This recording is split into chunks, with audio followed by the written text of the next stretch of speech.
आऊज़ुबिल्लाहिमिनश्शैतानिर्रजीम बिस्मिल्लाहिर्रहमानिर्रहीम। Dear students, अस्सलाम वालेकुम। आज इंशाअल्लाह ताला हम अपने इस चैप्टर का जो चैप्टर नंबर 7 है फाइनेंशियल अर्थमेटिक, इसकी आज हमारी लास्ट क्लास होगी और एक्सरसाइज नंबर 7.3 जो है इंशाअल्लाह ताला हम करेंगे। इससे पहले जो हमने एक्सरसाइज नंबर 7.1 करी थी उसके अंदर हमने taxes, property tax, general sale tax, इसके मुताल्लिक पढ़ा था कि किस तरीके से इन्हें कैलकुलेट किया जाता है। फिर हमने अपने सेकंड लेक्चर के अंदर प्रॉफिट, लॉस और मार्कअप को डिस्कस किया था और आज इंशाअल्लाह ताला हम ज़कात और उश्र को डिस्कस करेंगे कि इनको किस तरीके से कैलकुलेट किया जाता है और ये क्या होते हैं। तो स्टूडेंट्स, बेसिकली ज़कात वैसे तो आप लोग सब जानते ही होंगे, ज़कात के हवाले से इस्लामियात में आपने काफ़ी पढ़ा होगा कि ज़कात जो क्या है वो क्या होता है। It is the religious duty of every Muslim to give 2.5 of his annual saving to charity. This amount is called ज़कात।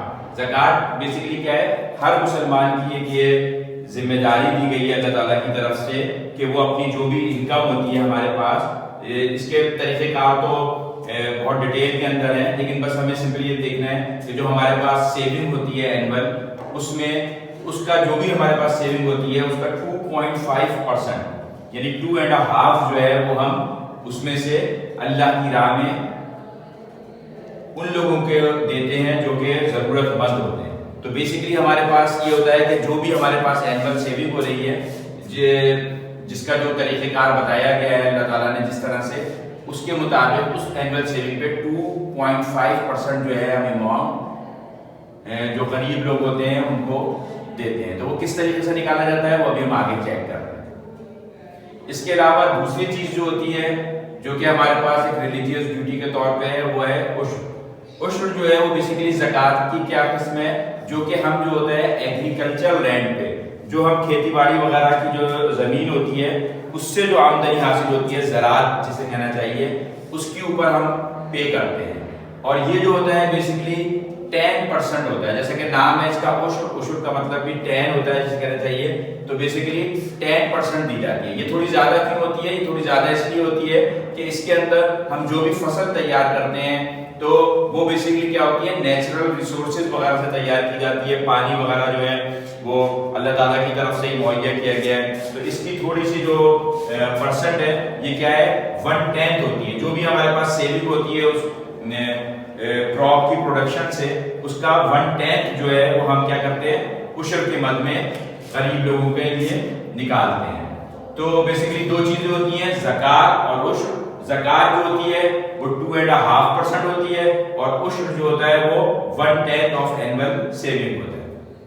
अब हम इससे रिलेटेड जो सवाल हैं हमारे एक्सरसाइज 7.3 है, जिसके अंदर हमें ज़कात और उश्र निकालने का तरीका बताया गया है। हम इसको सवालात करते हैं इंशाअल्लाह एग्जाम्पल्स के। तो फिर ये जो एक्सरसाइज है ये आप लोग अपने असाइनमेंट के तौर पे कीजिएगा। निकालने का तरीका बहुत ही आसान है, बिल्कुल जिस तरह से हमने टैक्सेस निकाले थे और इससे पहले मार्कअप वगैरह निकाले थे, जो उसका फार्मूला होता है, बिल्कुल उसी तरीके से ये ज़कात और उश्र जो है वो भी निकाली जाती है।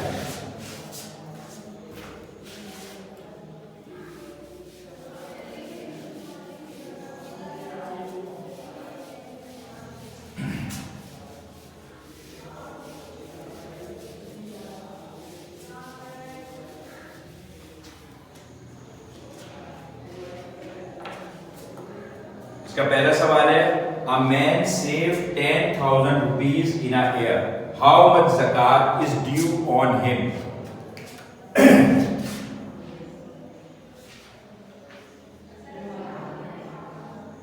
एग्जाम्पल नंबर 1 है पेज नंबर 62 के ऊपर। आप लोग अपनी बुक्स खोल लीजिए और देखिए पेज नंबर 62 के ऊपर। सिंपली क्या है कि a man saved rupees 10,000 in a year। ठीक है, तो आपसे पूछा जा रहा है कि आप कैलकुलेट करके बताइए कि वो इस अमाउंट पे जो कि उसने सेव किया है 10,000 रुपीज, वो ज़कात कितनी अदा करेगा। तो बेसिकली क्या होता है, ज़कात जो है वो हम कितने परसेंट पे करते हैं, हमें पता है ज़कात जो होती है वो 2.5% होती है, ठीक है ना। ये चीज हमें मालूम है कि ज़कात जो है वो 2.5% होती है। तो बेसिकली हमें क्या करना है, जो हमें अमाउंट दिया गया है, जो हमारी सेविंग है, उसका हम 2.5% जो है वो निकालेंगे। तो उसको निकालने का तरीका क्या होगा कि ज़कात जो है वो हम लिखेंगे क्या होती है 2.5% ऑफ जो हमें हमारे पास अमाउंट है ऑफ रुपीज 10,000, ठीक है। हम 10,000 का सिंपली 2.5% निकालेंगे। तो 2.5% का मतलब क्या हो गया। अब इसको करने के दो तरीके हैं, या तो आप इसको ऐसे मिक्स फ्रैक्शन में करके कर लीजिए, या चाहे तो आप इसको डेसिमल में बना लीजिए और फिर इसके बाद कर लीजिए। तो अगर हम इसको सिंपली इसी तरह से करते हैं तो आपको पता है 2 to the 4 और 4 में 1 जमा किया तो क्या हो गया 5/2, ठीक है।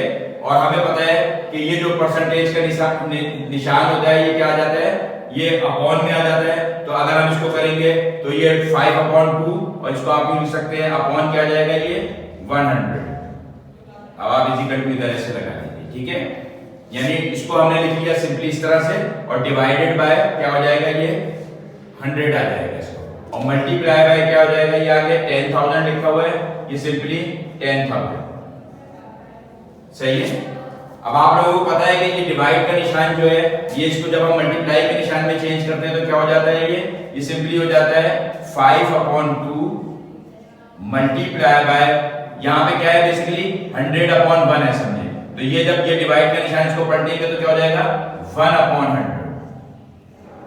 और आगे मल्टीप्लाई में आपके पास 10,000 रुपीज तो लिखा हुआ है, ठीक है। अब यहां तक बात आपके समझ में आ गई कि ज़कात निकालने के लिए क्या किया आपने, इसको सबसे पहले आपने चेंज किया 2 to the 4 और इसमें 1 ऐड किया 5/2 हो गया, 5/2 परसेंटेज का निशान हटा तो डिवाइडेड बाय 100 हो गया। अब हमने और मल्टीप्लाई बाय 10,000 आगे लिखा हुआ है। अब हमने इस डिवाइड के निशान को खत्म करना है, मल्टीप्लाई में चेंज करना है। तो उसका तरीका क्या होता है कि 5/2 तो ऐसे ही आ गया, ये डिवाइड का निशान मल्टीप्लाई में चेंज हुआ तो यहाँ पे था 100/1 तो ये चेंज हो जाता है 1/100, और आगे 10,000 जिस तरह से था वो हमने 10,000 ऐसे, ठीक है। अब सिंपली हमारे पास क्या रह गया, सिंपली हमने इसको क्या करना है सॉल्व करना है। सिंप्लीफिकेशन करते वक्त ये 2 जीरो जो है ये 2 जीरो से कैंसिल हो जाएंगे,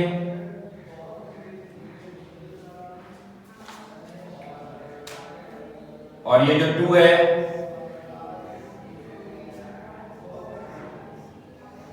इसमें चेंज आएगा 50 में हो जाएगा। तो हमारे पास ज़कात की वैल्यू क्या आ जाएगी 50 into 5, तो क्या आ जाएगा रुपीज 250, ठीक है। तो बेसिकली हमें इस अमाउंट के ऊपर कितनी ज़कात देनी होगी, हमें देनी होगी रुपीज 250, सही है।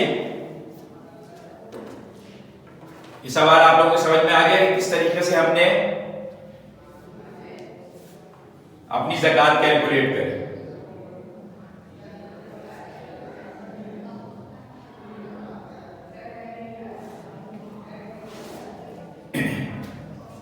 अब एक सवाल हम जैसे ज़कात के हवाले से किया था, एक सवाल हम उश्र के हवाले से भी कर लेते हैं तो आपको समझ में आ जाएगा।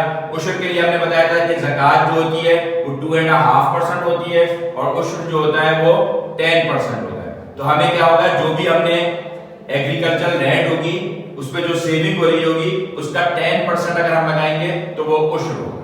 तो उसकी एग्जाम्पल कर लेते हैं हम, तो आपको समझ में आ जाएगा बिल्कुल।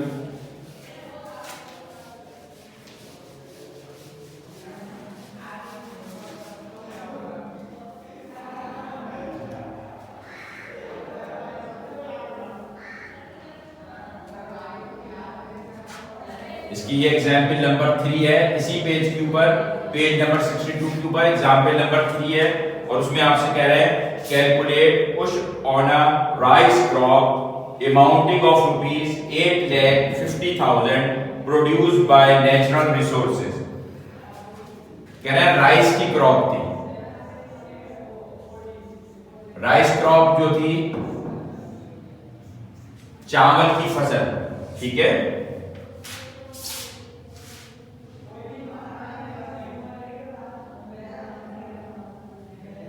जिसके ऊपर जो प्रॉफिट निकाला गया है वो निकाला गया है ₹8,50,000। अब इस अमाउंट पे आपसे कहा गया है कि आप उश्र कैलकुलेट करें, और उश्र आपको पता है क्या होता है, 10% होता है। जो भी अमाउंट होता है उसका 10% होता है। ज़कात जो होती है वो कितनी होती है, 2.5% होती है, और उश्र जो होता है 10% होता है।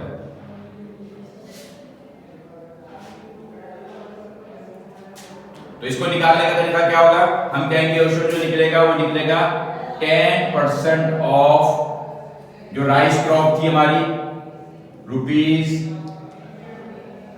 ₹8,50,000, और 10% जिस तरह से हमने 2.5 को कन्वर्ट किया था ऐसे ही 10% को करेंगे तो क्या हो जाएगा, 10 ऊपर इस तरह से आ जाएगा, डिवाइडेड बाय परसेंटेज का निशान जो है वो 100 आ जाता है इसकी जगह पर, और मल्टीप्लाई कर देते हैं हम किससे, जो आगे हमारे पास अमाउंट है 850,000। अब यहां पे बिल्कुल सिंपल उसी तरह से ये 2 जीरो जो है ये 2 जीरो से कैंसिल हो गए, और इसको आप मल्टीप्लाई करेंगे तो आपके पास क्या जवाब आ जाएगा, ये 2 जीरो पहले से ही है तो ये जवाब आ जाएगा आपके पास 85,000, यानी 85,000 जो है वो आपने उश्र की मद में अदा करना होगा। तो उश्र जो निकल के आ गया आपके पास, क्या निकल के आ गया, ₹85,000। तो इस अमाउंट के ऊपर आपने 10% निकालेंगे तो वो आपके लिए बनेगा 8,50,000 के ऊपर उश्र जो है 10% के हिसाब से क्या निकल रहा है, 85,000। तो आप समझ गए होंगे बिल्कुल कि उश्र जो होता है वो 10% होता है, तो हमने क्या निकालना है, 10% ऑफ वो अमाउंट जो कि हमें एग्रीकल्चरल लैंड से हासिल हुआ था, जो कि राइस की क्रॉप थी हमारे पास, तो वो था 8,50,000। 8,50,000 को हमने इसका 10% निकाल लिया। निकालने का तरीका क्या है कि 10 ये लिखा हुआ है, परसेंटेज का निशान जो है वो चेंज हो गया, डिवाइडेड बाय 100 में, मल्टीप्लाई बाय अमाउंट जो हमें दिया गया था, गिवन है हमें 8,50,000, और आपने इसको सिंप्लीफाई किया, सिंपली 2 जीरो जो है वो 2 जीरो से कैंसिल हो गए, यहाँ पे 2 जीरो पहले ही थे, 1 जीरो ये, तो ये 3 जीरो आ गए, 85 वैसे ही आ गया, तो 85,000 जो है वो आपके उश्र कीमत में आ जाती है। तो ये बिल्कुल आसान सा, बिल्कुल उसी तरीके का सवाल था जो हमने इससे पहले टैक्सेस के अंदर भी किया था, कि जनरल सेल टैक्स था, हमने पढ़ा था कि 17% ऑफ अमाउंट होता है, तो हम यहाँ 17% निकालते थे और बिल्कुल इसी तरीके से करते थे। और प्रॉपर्टी टैक्स जो है वो जितना भी एग्रीड होता है उसके मुताबिक हम किया करते थे। तो बिल्कुल तरीकेकार वही है, सिर्फ ये कि नाम चेंज हो गया, ज़कात और उश्र का आ गया। परसेंटेज हमें मालूम होनी चाहिए कि ज़कात जो होती है वो 2.5% दी जाती है अमाउंट का, उश्र जो है वो 10% दिया जाता है, और बिल्कुल उसी तरह से जो भी अमाउंट हमें गिवन होगा उस पर हम इस तरीके से निकाल सकते हैं। तो अब ये आपकी जो एक्सरसाइज 7.3 है उसके अंदर सिर्फ 5 ही सवाल दिए गए, क्वेश्चन 1 से लेके क्वेश्चन नंबर 5 तक, जो कि ज़कात और उश्र के हवाले से हैं। तो मैं उम्मीद करता हूं कि अब आप लोग जो है ये ज़कात और उश्र को जो है कैलकुलेट करना सीख गए होंगे, और बहुत आराम के साथ आपने ये सवाल सॉल्व कर लेंगे। तो अब हमारा असाइनमेंट नंबर 10 जो है बेसिकली क्या है, अब तक हमने 9 असाइनमेंट किए थे, आपको याद होगा। शुरू के जो 1 to 7 असाइनमेंट्स थे वो हमारे डायरेक्ट और इनवर्स वेरिएशंस के थे, और फिर असाइनमेंट नंबर हमने 8, 9 पहले पढ़ा था, और अब ये 10। तो इस चैप्टर के अंदर बेसिकली 3 असाइनमेंट आपको दिए गए 8, 9, 10। तो वो 8, 9, 10 जो है आपने करने हैं। एक्सरसाइज नंबर है ये बेसिकली 7.3, ठीक है। पेज नंबर इसका वही है 62। एक्सरसाइज नंबर 7.3, इसके क्वेश्चन नंबर 1, 2, 3, 4 एंड 5 जो है वो आपने असाइनमेंट में करना है।